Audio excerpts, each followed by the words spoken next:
A question that is often asked by asylum seekers and refugees coming to make home in the UK is whether or not have the rights to access the NHS system. Well, according to the Scottish Government, if you are an asylum seeker or a refugee living in Scotland, you have the right to the NHS healthcare while you are here.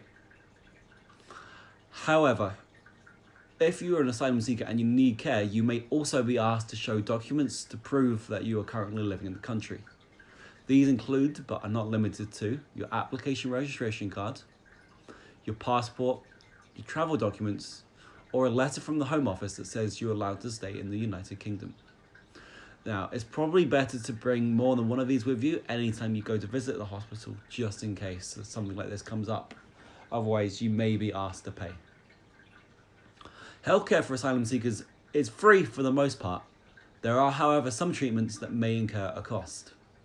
Now, the Scottish Government has published multiple documents on this subject to try and help you figure out what is costly and what is free.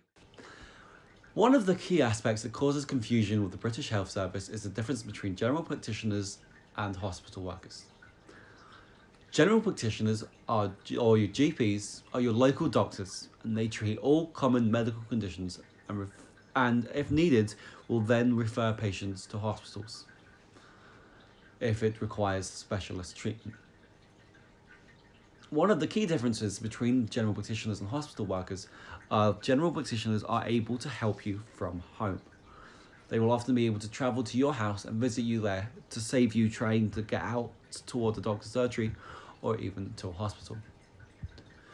They are often the first point of contact for anyone with a physical or mental health problem. Patients can often be stressed or nervous about leaving the house or going into such a busy environment as a hospital, and it makes much more sense for someone to be able to come to them. Right now, there are 1.3 million GP doctor consultations every day, most of which take place at a GP surgery or at home.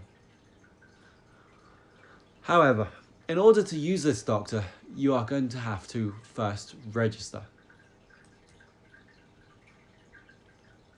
When you need to register a new GP practice, there are multiple steps that you have to take. The first of which is just to find your local GP.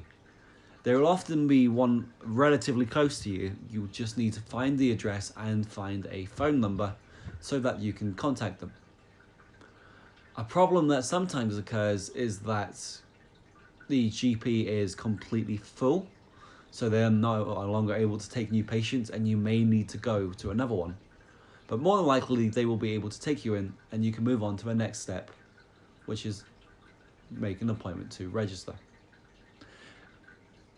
If they can accept you as a patient, that allows you to make an appointment and you can go in and you can talk to the doctor and give them your basic health history.